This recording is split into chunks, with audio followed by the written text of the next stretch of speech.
Okay, so let's be real. It's Christmas Day, It is? and well, some of you are probably, rocking around the Christmas tree. Others Yeah. maybe facing the less glamorous side of the holidays. True.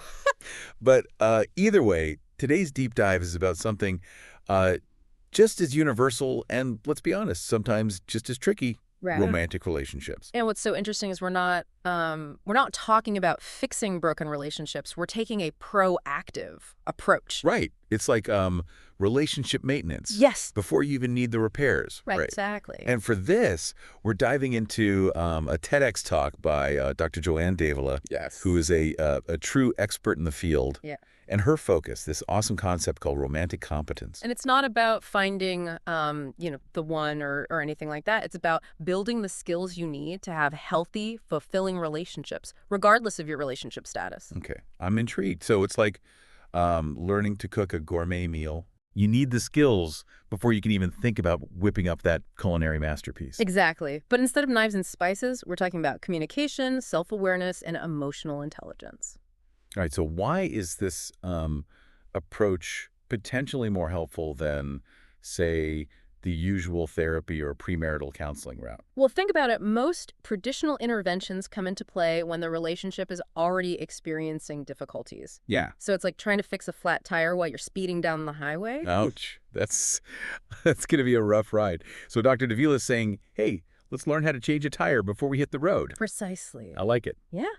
Romantic competence is about equipping yourself for success before you need a relationship intervention. Okay. So what exactly are the skills involved in this whole romantic competence thing? Sure. Is there like a secret formula? Can we download it? Well, it's not a magic potion or anything like that, but Dr. Davila breaks it down into 3 core skills. The first one is insight. Insight? So like becoming Sherlock Holmes of our love lives. Kind of, but it's more about having a deep understanding of yourself, your needs, your triggers, those patterns we all have in relationships. And equally important, it's about understanding your partner. What makes them tick? What are their quirks, their motivations? So it's not just about looking inward, but also putting on those relationship detective glasses and trying to understand our partners. Yes. I can already see how this could be helpful. And Dr. Davila had this really interesting example about birthday gifts. Okay, birthday gifts, spill the tea. I feel like this is a topic that's ripe for relationship disaster. It is. She talked about how so many people get into this trap of assuming their partners should just know what they want. Yes. And then comes the disappointment, the arguments, the hurt feelings, all because we have these mind-reading expectations. Oh my gosh, yes. Yeah. Like magically expecting my partner to know that I want that specific antique teacup I saw online. Right. Without ever mentioning it. And then being secretly devastated when they get me something completely different. Talk about a recipe for disaster. Totally. And insight is the antidote to that. It's about being honest with ourselves about what we truly want and need. Yeah. And just as importantly, communicating that clearly to our partners. No more hinting, no more hoping that they'll just figure it out. And on the flip side, it's about being genuinely curious about our partners. Yes. Trying to understand their perspective instead of jumping to conclusions or assuming we know what they're thinking. Right. It's like becoming fluent in your partner's language, their love language. Okay. Insight check. Yes. What's the next skill on this romantic competence checklist? The second skill is reciprocity. It's understanding that relationships are a two-way street. Both partners' needs are important. And it takes clear communication and a willingness to compromise to make it work. So it's not just about getting your own needs met. It's about taking your partner's needs into account as well. Absolutely. Dr. Davila gives the example of supporting your partner's new gym routine, even if you'd secretly rather be curled up on the couch with them. Oh, man. Gotta get an amen on that one. Right. The gym versus couch struggle is real. It is. But reciprocity also means having those tough conversations when, say, a demanding job offer comes up that could disrupt your routines or future plans. It's about finding that balance, that sweet spot where both partners feel heard and valued. This is all making sense, but why should our listeners really care about this whole reciprocity thing? Because resentment is a relationship killer, Yeah. right? And reciprocity is the antidote. It fosters the sense of fairness and prevents those resentments from building up over time. Yeah. When both partners feel like their needs are considered and valued, the relationship becomes so much stronger. It's like building a solid foundation brick by brick instead of setting up a flimsy structure that could crumble under pressure. Exactly. All right, 2 skills down, 1 to go. What's the final ingredient in this romantic competence recipe? The third, and perhaps the trickiest, is emotion regulation. This one's all about managing your feelings in a healthy way, especially during those inevitable moments of conflict or uncertainty. Okay, I feel like this one hits close to home for a lot of I us. think so too. I mean, we all have those moments where um, our emotions just threaten to hijack the entire relationship, Chef. It's true. And Dr. Davila used a really relatable example. Imagine you're waiting for a text back from someone you're really interested in. Hmm. Do you find yourself obsessively checking your phone every 5 seconds? Oh, yeah. Or can you stay calm and grounded, even in the face of that uncertainty? Oh, man, the phone checking scenario is so real. I think we've all been there. It's like our emotions become this inner drama queen, Yes. overreacting to every little thing. Yeah. Emotion regulation would definitely come in handy in those situations. Exactly. It's about not letting your emotions dictate your behavior, especially in those heated moments. Think of emotion regulation as your intermediator, helping you to make clear-headed decisions and preventing those impulsive actions you might regret later. So just to recap, the 3 pillars of romantic competence, according to Dr. Davila, are insight, reciprocity, and emotion regulation. That's right. It all makes sense so far, but does having these skills actually translate into better relationships? I mean, is there any science to back this up? That's where it gets really interesting. Dr. Davila's research has shown that teens and young adults with higher levels of romantic competence report some pretty impressive benefits across the board. Okay, I'm all ears. Give us the good news. Well, for starters, they report feeling more secure and satisfied in their relationships. They're less likely to be plagued by doubts, insecurities, or that constant need for reassurance. That makes sense. If you've got those core skills down, Yeah. you're probably going to be able to navigate the inevitable bumps in the relationship road with a lot more grace and resilience. That's right. So what else? They also report having better mental health overall, with lower levels of anxiety and depression. And that really speaks to the idea that romantic competence isn't just about romantic relationships. It has this ripple effect on your well-being as a whole. That's so true. I mean, if you're feeling good about your love life, chances are you're going to feel better about life in general, right? Absolutely. Okay. So what else? What else is there? And there's more good news. They also demonstrate healthier relationship behaviors overall. Okay, break that down for us. What does that look like in practice? So it means engaging in age-appropriate dating behaviors and avoiding risky choices. For younger folks, this might be navigating those early relationships in a healthy way. And for those of us who are a little more seasoned, it's about applying those skills to our current relationships or even choosing the right partners in the first place. So this is all fantastic news, but I have a feeling some of our listeners might be thinking, okay, this is great for the younger crowd, but what about those of us who are a bit further down the relationship path? Yeah. Is it too late for us? That's a great question, and Dr. Davila addresses that directly. These benefits aren't just for teenagers or young adults. They apply across the board, no matter your age, relationship status, or relationship history. So even if you've already made some relationship choices, it's never too late to develop these skills and reap the rewards. Absolutely not. Think of it like learning a new language. It takes time, effort, and maybe a few awkward stumbles along the way, but ultimately becoming fluent in romantic competence can have a profound impact on your relationships and your overall happiness. All right, folks, that wraps up part 1 of our deep dive into romantic competence. Yes. We've unpacked the problem, explored Dr. Davila's solution, and discovered the 3 core skills that make up this powerful approach. But stay tuned for part 2, where we'll dive into some real-life examples of these skills in action. Yes. And talk about how you can start integrating them into your own love life. Exactly. Welcome back to our deep dive into romantic competence. As we were talking about those 3 skills, insight, reciprocity, and emotion regulation, I started thinking about how they're not just these standalone things. Right. They actually work together, right? They do. Like pieces of a puzzle. Yeah, that's a great observation. They really do intertwine and support each other. Think of it like this. You can't really have true reciprocity without insight. Right, because how can you truly consider your partner's needs and meet them halfway if you don't even understand what your needs are in the first place? It's Exactly. like trying to navigate a maze in the dark. That's a great analogy. And then emotion regulation comes in as this secret weapon, especially when things get a little heated. Let's say you're trying to have a serious conversation with your partner, but you're feeling anxious or maybe a little resentful about something. Ooh, yeah. Been there. It's like all logic goes out the window. Yeah. Suddenly you're rehashing that fight from 3 months ago. Not exactly productive. Right. But if you can just take a breath, regulate those emotions, and approach the conversation calmly, you're way more likely to actually hear each other and find a solution that works for both of you. So it's not about pretending we don't have feelings. Yeah. It's more about managing them in a way that helps us communicate effectively Right.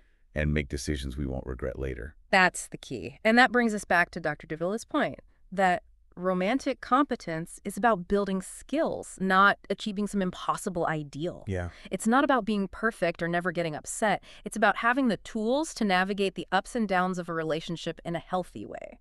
So if someone is listening and thinking, okay, I'm sold, I want to level up my relationship game, Yeah. where do they even begin? What's step one? Yeah, that's a great question. The foundation of all of this is self-awareness. Start paying attention to your thoughts, your feelings, your reactions in your relationships. Notice those patterns, those triggers, those things that make you react in certain ways. Journaling could be really helpful for this, right? It could. Taking a few minutes to write down your thoughts and feelings after an interaction with your partner could reveal things you might not even realize you're doing. Absolutely, like having your own personal relationship lab notebook. Yeah. And don't underestimate the power of feedback from trusted friends or family. They might Yeah. have insights into your relationship patterns that you're completely blind to. Okay. So once you've got a better handle on your own side of the equation, Right. what's next? Then it's time to turn your attention to your partner. Really try to understand their needs, their values, what makes them feel loved and appreciated. And- It's like learning their own unique love language. This is where good communication comes in. Yeah. Right. Asking open-ended questions, really listening to their responses, trying to see things from their perspective, even if it's different from your own. Exactly. And remember, it's not a one-time thing. People change and evolve over time, so it's important to keep checking in, keep communicating, and make sure you're both still on the same page. This all sounds like a lot of work. But then again, anything worthwhile usually is, right? It's true. It's not always easy, but the payoff can be huge. Developing romantic competence can lead to deeper connections, more fulfilling relationships, and so much less stress and conflict. And as we talked about earlier, these skills aren't just for romantic relationships. They can help us in all our relationships with friends, with family, coworkers, even that barista who makes your latte just right. Exactly. These skills are transferable to all areas of life. So even if you're not currently coupled up, developing romantic competence can still make a huge positive impact. I'm also thinking about how developing these skills could help us choose better partners in the first place. Yeah. If you're crystal clear about your own needs and values, Right. and you've got those communication and emotion regulation skills down, Yeah. you're less likely to end up in a relationship that's just not a good fit. That's a brilliant point. It's like having a relationship radar that helps you see those red flags and make wiser choices about who you let into your life. So romantic competence is like preventative medicine for our love life. Exactly. It's about empowering yourself to build healthy relationships from the get-go instead of waiting until things go off the rails. You know, as we're talking about this, I keep thinking back to Dr. DeVella's birthday gift example. It seems so simple, but it's such a perfect illustration of how a lack of insight and communication Yes. can lead to unnecessary conflict. It really is. Imagine how differently that scenario could have played out if the woman had been more upfront about her desire for a specific gift. Instead of getting upset and assuming he should just know what she wanted, Right. she could have simply said something like, "Hey, I'd love a new cookbook for my birthday. I've been wanting to try this one." Right. And he probably would have been thrilled to get her something she actually wanted. It seems so obvious, but it highlights how powerful clear communication can be. Yeah. It's a good reminder that we can't expect our partners to be mind readers. Right. We have to take responsibility for our own happiness and relationships. Absolutely. And part of that is being willing to communicate our needs and desires clearly. And remember, even if you mess up, even if you have a communication mishap, it's never too late to learn and grow. Every relationship, every interaction is a chance to practice these skills and become a more competent partner. That's so encouraging. It's like, even if you haven't always been the best partner in the past, Yeah. you can still learn new tricks. Right. You're not doomed to repeat the same patterns forever. Exactly. It's all about being open to learning, growing, and putting in the effort to build healthier, happier relationships. This deep dive is really making me think about how these skills could benefit all my relationships, not just romantic ones. I'm seeing how being more self-aware, more empathetic, and a better communicator could really level up my interactions with everyone in my life. It's amazing how these skills can ripple out and have such a positive impact. It's all about understanding those fundamental principles of human connection Wow. and applying them to every relationship we have. So it's not just about fixing our relationships. It's about becoming the best versions of ourselves. Exactly. It's about personal growth, self-discovery, and creating deeper, more fulfilling connections with everyone around us. And who wouldn't want that? All right, lovebirds and those happily flying solo. Welcome back for the grand finale of our deep dive into romantic competence. Yes, it's been quite a journey exploring these essential relationship skills. We've unpacked insight, embraced reciprocity, Yes. and even tamed those wild emotions with regulation. Right. Well, hopefully. But before we wrap up, I want to revisit something you mentioned earlier about how romantic competence can be like having a superpower when it comes to choosing the right partner in the first place. Yes. It's like having that extra sense that helps you avoid those relationship plot holes and dead ends. So it's not just about making the most of the relationship you're already in. Right. It's about being proactive and making sure you're getting into the right relationship to begin with. Exactly. It's about choosing with intention and awareness, not just falling head over heels based on fleeting chemistry or convenience. Which, let's be honest, is how so many of us end up in relationships that just aren't the right fit. That's true. But when you've got that romantic competence toolkit, you approach dating with a whole new level of discernment. You're asking yourself those key questions. Does this person share my values? Do they respect my boundaries? Do I feel safe and comfortable being myself around them? And if the answer to any of those questions is a resounding no, it might be time to gracefully exit stage left. Yeah. Even if the initial attraction is strong. It's true. Yeah. It takes courage to walk away from something that feels exciting, but ultimately it's about prioritizing your own well-being and setting yourself up for a relationship that truly nourishes you. Yes. So romantic competence is like having like a built-in relationship GPS, Yeah. guiding you toward fulfilling connections and steering you away from potential disasters. I love that analogy. It's about having, the map and the compass to navigate the often treacherous terrain of love Yeah. and find your way to a destination that's truly worthwhile. Okay, single folks, Yeah. take note. You have the power to create the kind of loving, supportive relationships you deserve. Absolutely. And for those of you already coupled up, remember these skills are the key to deepening your connection, improving your communication, and building a more loving and fulfilling partnership. So no matter where you are on your relationship journey, remember it's never too late to level up your romantic competence. Absolutely. It's not about perfection, it's about progress, right?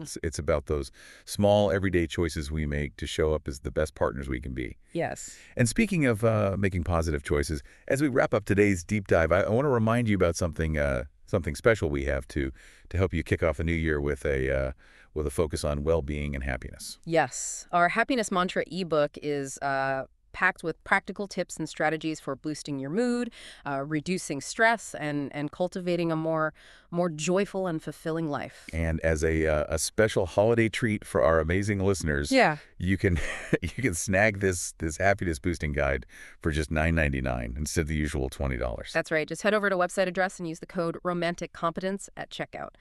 This offer is good until New Year's Eve 2025, so don't miss out. We hope you enjoyed this deep dive into romantic competence. Wishing you all happy holidays. And here's to building stronger, healthier, and more fulfilling relationships in the year ahead. Cheers to that.